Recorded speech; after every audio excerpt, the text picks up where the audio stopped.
Welcome back to It's a New Day. I'm Kim Kennedy, and it is a great pleasure to welcome Jeff Clayton, who is Executive Director of the American Bail Coalition, here in our second half hour this morning. And let me tell you a little bit about him. Jeff joined the American Bail Coalition as Policy Director in May 2015. He's worked in various capacities as a public policy and government relations professional for 15 years, and also as licensed attorney for the past 12 years. Most recently, he worked as the general counsel for the Professional Bail Agents of Colorado, in addition to serving other clients in legal, legislative, and policy matters. Jeff spent 6 years in government service representing the Colorado State Courts and Probation Department, the Colorado Department of Labor and Employment, and the U.S. Secretary of Transportation. He's also a prior Presidential Management Fellow and finalist for the U.S. Supreme Court Fellows Program. Mr. Clayton holds a BA from Baylor University, an MS Public Policy from the University of Rochester, New York, and a JD from the Stern College of Law, University of Denver. Welcome, Jeff. Thanks for having me on. When you hear that, I feel like I'm getting old. You're a genius. You did it in half the time that everybody else did. But very interesting organization. I have to admit, I am not at all familiar with the American Bail Coalition, but you are wanting to bring this to people's attention, national attention. Can I ask, first and foremost, why? Well, I think the question of bail and bail reform has really gotten to the point of asking the fundamental question of what is the Eighth Amendment right to bail? And it's not just about bail and bail bondsmen, which is who generally that I represent, but it's also about your right to, bail out your son, bail out your daughter, or not, and whether you're able to post bail to get them out, or whether we're going to rely on other processes like detention and government programs. So, we're engaged in, I think, a national conversation about this, and it's important that I think people hear both sides of the story. Okay, and can you give us both sides? Absolutely. I'll start with the side that we don't necessarily agree with. And the general movement on the other side is to eliminate all monetary conditions of bail and move to a system where, like the federal system or the District of Columbia system, where we rely on what's called preventative detention. We have the government decide who they're going to lock up. They lock them up, and then of everybody else who gets out, we put them on what's called non-monetary supervision. In other words, we e-carcerate them, as one activist would say, as an alternative. And so the other, and the reason for all of this is that, there's been some argument that it's unfair that persons who can't afford to post a bail are unable to do so, and of course they're forced to stay in jail. Is the main argument, I guess I would say, for reform. On our side, we feel like the system is imbalanced in places, but that fundamentally the right to bail is a fundamental state and federal constitutional right, and that it should not be abolished. And we can admit that in some places there should be less financial conditions of bail used, and maybe it's overused. But we think it's an important part of the system, and that we don't need to fundamentally, remake the entire bail system to address a problem of some of these low-level offenders, which we agree in many places, is a problem. Okay. All right. So tell us, what do you think could be done better? What reforms need to be put in place? Well, I think one of the things in bail, and I tell this story a lot because I think it really captures it, when I was attorney doing criminal defense work, when we had a bail issue, we called Joe Beanie the bail bondsman, and that was what we knew about bail. We didn't know why people were there. We didn't know why they got out of jail, and frankly, we didn't really care. And I think that's an issue in this country, is that there's no due process when it comes to bail. It becomes extremely rote, and, people can get parked in jail for a month at times, or 2 weeks at a time, without being able to see a judge in this country. And that's just plain wrong. And I think that's the one thing that we've argued from all sides that's a bipartisan solution, is judges are making these decisions, and a lot of times people can't get in front of a judge. So that's the number one thing that we think. And then the other thing I think is these people on the low end that are sort of the repeat low-level person who get ensnared on these low bonds, we need alternatives for those people. We can't help them. The bail industry can't, and neither can many of these other, forms of release of just kicking them out of jail, because we know they have mental health and drug problems that, we need to do something about. And I think dealing with that population, the truly indigent person with co-occurring disorders is something that the system needs improvement on. It's, kind of bigger than a bail issue, but causes, a bail issue. Sounds like what you're saying, the symptoms are being treated, but not the root problem. And that these people aren't necessarily, some of them, I'm sure the ones that are dangerous criminals are being treated differently. But those who are in a different class of committing crimes, let's not just fill our jails up with these kinds of people. Let's look for permanent solutions. Do I understand you correctly? I think that's right. And I think the best example of what we have going on right now on that issue is this opioid crisis and how it intersects with bail. Bail, a lot of families will know when the person is on an opioid problem and they're stuck in jail, they want them to be there until they can figure out what to do with them. And we see these cases all the time where the person, if there's no bail, they're able to just get out and then they go and the family has no control. And we've seen cases where, bail agents will pick up these people and take them directly to a drug treatment facility. And if we just say, is this person poor and indigent, we're going to lose some people in that process. And I think, that's another reason why we need to take a look at this.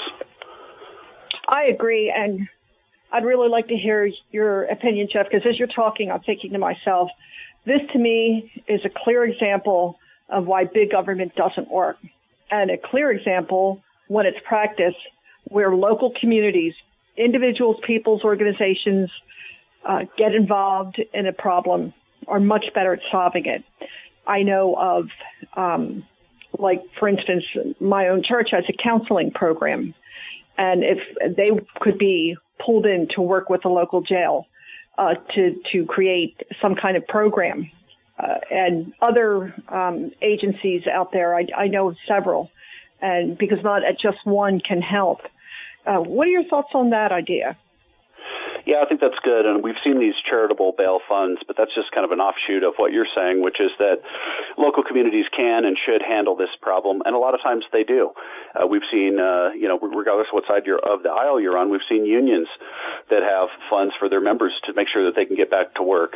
As you've said, we've seen churches and various community organizations come together and use bail to fight a problem. In the era of civil rights over the years, we've seen bail bondsmen and non-bail bondsmen come together to fight, abuses in jailing policies. So I think bail is a core, associational right as well for the community, and I think that's why it's important. And as you said, I think no government program is going to replace the relationships and institutions that you can build within the community to solve some of these problems.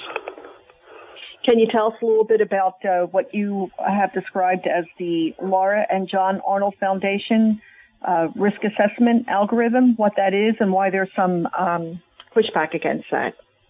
Yep, and I would say this issue in criminal justice, the idea that we're going to use computers to predict human behavior is the hottest issue right now going. The Arnold Foundation is trying to predict whether people are going to commit a new crime or fail to appear in court. And what we've seen is some situations that violate the common sense test, labeling people who are prior felons in possession of firearm as low risk. And then on the other hand, cases where people appear to be low risk, but they're being preventatively detained. And I think there's also been questions of whether these are race and gender neutral, whether they exacerbate bias rather than serve to reduce it in the system. And I think it's largely unregulated. The Arnold Foundation has contracts with all these entities, and they're trying to stop anybody from kind of getting behind the curtain of how these were put together and this sort of thing, which has triggered leading academics from around the country to say that we need to shine a light on that. So that's another component to all of this, which is that the idea that we're going to use computers now to predict human behavior, sort of like that the old Tom Cruise movie of a couple of years ago. Minority Report, huh? Exactly. Is that being used anywhere successfully at this time? And can you point to anywhere in the world where that's being done? For my money, I don't think we can predict human behavior accurately enough to make individual decisions. That's what it comes down to. We can decide what the tolerances are, but for example, in the Arnold Foundation's highest risk category, it's calibrated to where less than 50% of those people are going to actually be high risk. In other words, we're getting it wrong more than we're getting it right. Other tools in sentencing we've seen, they're 60% accurate. And for my money, I just don't think that we can adequately make decisions about a human being based on these. All we're doing is plugging people into different boxes, but I don't think that really helps us do a better job. So the Arnold Foundation is in, I forget how many jurisdictions, 35 around the country. And so this is going on, and the public largely has not been fixated on it yet. But because of Facebook and all this other stuff, using the DNA research databases for family history by the police and FBI to identify the Golden Gate Killer, all this stuff is combining into an issue of, is this big data and criminal justice the right thing? As you're speaking, Jeff, WFYL, I'm sure you checked us out, our website, and you saw that we are a conservative talk station, but we are bent towards faith as well, that being the Christian faith. And when, we uphold the same pillars that we believe God established for the best society. Perfect it is not, because no human being is perfect, but, the family, the church, the community. And I'm sure you can cite better than I can that kids who were raised in strong families, community active, have some kind of faith-based, are kids who fare much better in life than kids who are in what they call alternative lifestyles, families, etc. There's all kinds of names out there. And we advocate on air for a return to that model to get America back to performing at its highest peak that it can, and seeing people, find why do you do drugs and alcohol and the purpose to the degree that you want to end your life? And those are very deep questions. And we feel that in a society that has become more and more state-oriented, government-oriented, and has pushed faith out of the picture, well, we're eating the fruit of that. There are some things there are needs that the state cannot meet, the most deepest needs of the heart. I know you're not a pastor. I don't want to, ask you to give a sermon or anything, but have you read statistics of the same yourself that support the ideas that I just put forth? Well, yeah, and certainly I went to, Baylor University, so I have a little insight on this. What I would say is what we're doing in criminal justice and with these big government programs is we lock in a particular mentality. And in the case of these risk assessments, what we would be creating from a Christian's perspective would be an unforgivable factor. It's exactly what you said. In one of these risk algorithms, the age at which you first got arrested is the highest risk factor determining what's going to happen for the rest of your life on these algorithms. And it cannot be changed. It doesn't matter how remorseful you were. It doesn't matter if you were convicted. It doesn't matter if you've, gotten over your drug problem. None of it matters. And I think that is contrary to this country. It's contrary to what it should be, that you could be locked in permanently by conduct and we're never going to ask anything else, I think is a problem. And I think that's what we're seeing in attempts of social engineering is to engineer away from the values that I think, make this country great and make it what it is. I agree, because we're getting to a point we're going to be locking up, 3/4 of the population. And I don't think that's an exaggeration, because I think an official at the CDC said we are at epidemic proportions. And I don't think those people would be given to hyperbole and would not make that statement lightly. So getting to the heart of the issue is very important. But I also think in this is a call for listeners and all listening to say we can all be a part of the solution. What are your thoughts on that as you have investigated this? Obviously, you've put a lot of time and thought into this matter. Absolutely. I think there's a couple of things going on. One, I think the main point of criminal justice is we want compensation, rehabilitation, and some remorse, right? You want your stuff back more than you want the guy to get locked up and punished at a certain level. And we've gotten away from that. That's the essence of why we do what we do, is to protect the public when a crime happens, to make sure that they get compensation, and also to deter, the people from doing it, because they know there's going to be,